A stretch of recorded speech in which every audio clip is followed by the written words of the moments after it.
ibu tahu kedatangan saya ini dari Pak Sucipto ya Bu ya. Iya, kemarin Pak Sucipto itu bilang kalau ada salah satu siswa yang mau ketemu saya.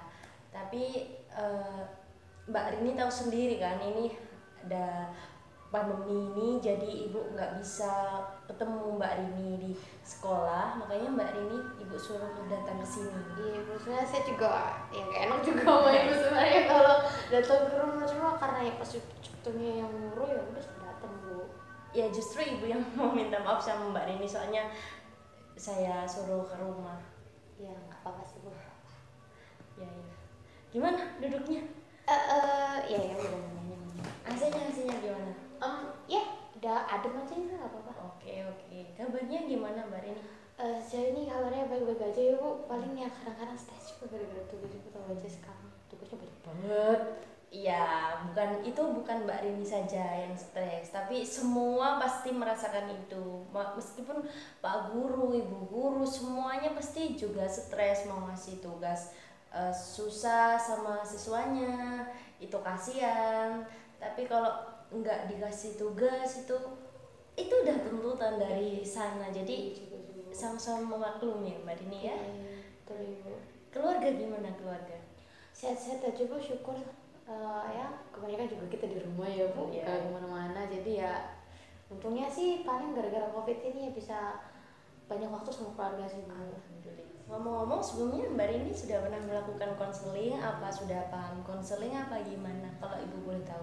Sebenarnya itu ya Bu, saya kan dari ya SD SMP SMA kan udah ada ya guru BK di sekolah kita.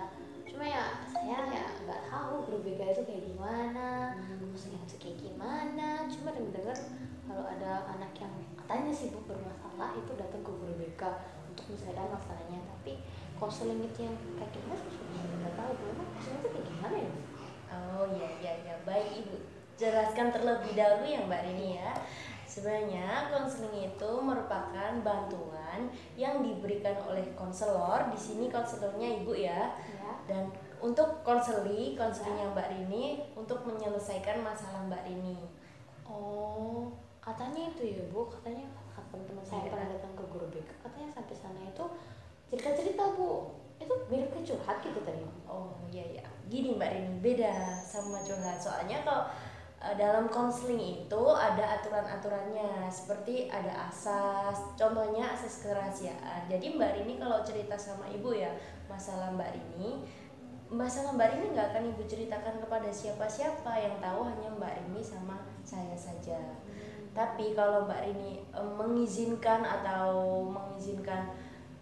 apabila Membutuhkan bantuan gitu tadi.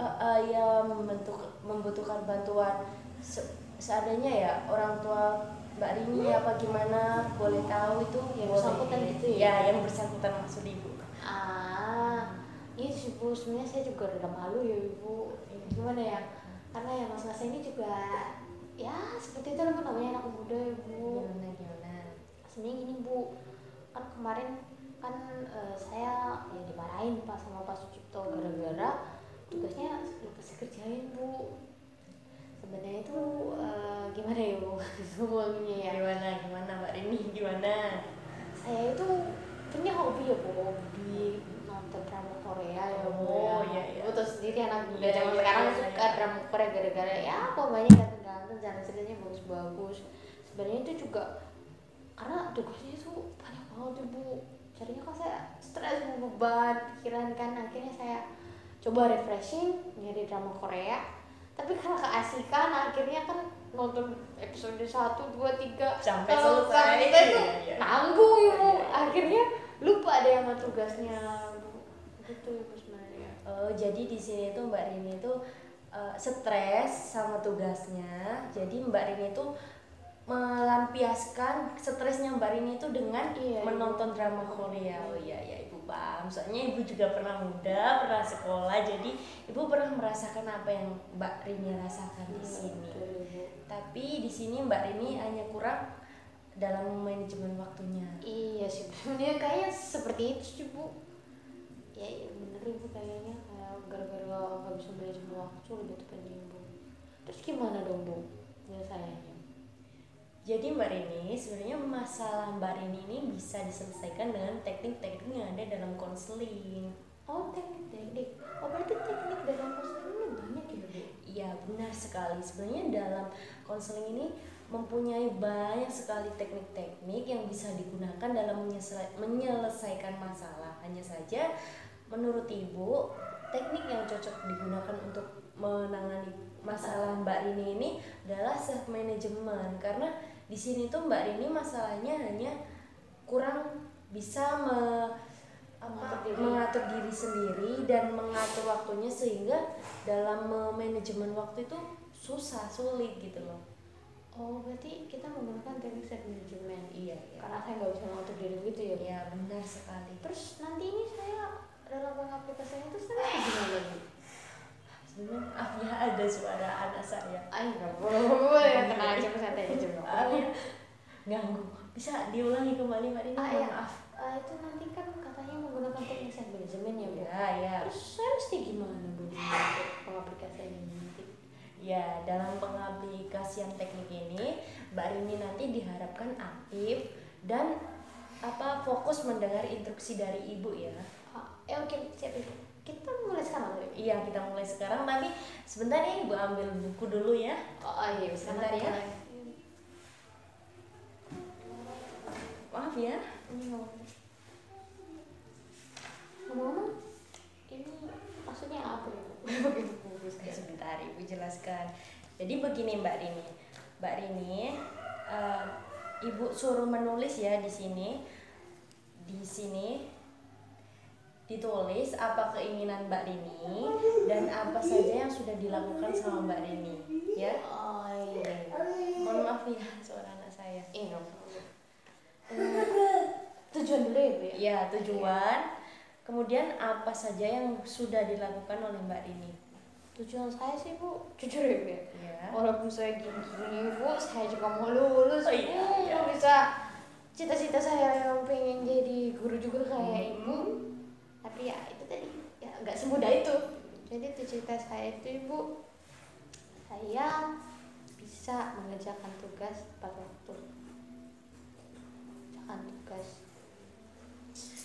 Di sini Mbak Rini pengen cepet lulus, tapi Mbak Rini tidak berusaha untuk bagaimana? Iya, ya kan? Iya juga sih, Bu ya. Gimana? Ya, Bu. Ya yang saya lakukan itu, Ibu, pertama suka ngedrakor. Yang susah saya akuin itu sebenarnya, Bu, saya malas. Penyakit semua manusia ya. Males kebanyakan tugas. Ibu. Ya sejauh ini sih ini, Bu. Coba Ibu baca dulu ya. Jadi tujuannya Mbak Rini itu mengerjakan tugas tepat waktu. Sama ini, Bu, saya tambahin. Saya pengen lulus, Bu. Sekarang udah kelas 12, Ibu. Lulus tepat waktu, Bu. Dengan nilai yang baik. Amin. Tapi kalau kita berharap nilai baik harus ada usaha ya Mbak Rini ya. Sebaiknya. Nah, baca dulu. Iya, Bu, silakan. Tujuannya mengerjakan tugas dengan tepat waktu, lulus tepat waktu dan nilai baik. Amin, saya doakan nilainya baik. Terus yang Mbak Rini lakukan, suka ngedrakor terus. Kemudian males apa ini Mbak Rini? Karena kebanyakan tugas, males aja ngerjain. Gimana dong, Bu? Jadi di sini tujuan Mbak Rini itu mengerjakan tugas dengan tepat waktu. Namun yang Mbak Rini lakukan itu suka ngedrakor. Kemudian lulus tepat waktu dengan nilai yang baik. Amin. Tapi yang Mbak Rini lakukan itu males karena menurut Mbak Rini itu kebanyakan tugasnya itu ya. Iya, Bu. Stres, Bu. Kebanyakan, Bu. Jadi kalau Ibu boleh tahu, Mbak Rini tuh suka banget ya sama drakor ya? Sebenarnya itu, Bu, Jujur ya, saya juga sudah mencoba ya Bu, supaya saya bisa, karena saya juga pengen lulus. Sekarang udah kelas 12, saya sadar Bu, tugas saya itu belajar. Cuma karena kebanyakan ya Bu, laptop kan awalnya saya cari materi-materi, lama-lama kok berapa jam gitu, kayak sejam 2 jam tuh kayak udah malas Ibu, kayak nggak ada yang masuk udah Ibu. Akhirnya saya alihkan nonton drakor episode 1, kok seru, lanjut Ibu. Akhirnya saya lupa Bu. Oh ya, kebablasan. Iya, kebablasan betul. Sebenarnya boleh ngedrakor ya Mbak Rini sebagai refreshing ketika kita sudah pusing lah banyak tugas ya, boleh. Hanya saja Mbak Rini seharusnya bisa dalam membedakan mana yang harus dikerjakan terlebih dahulu dan mana yang bisa lah ditunda nanti. Seharusnya Mbak Rini seperti itu. Terus gimana yang bagusnya Ibu?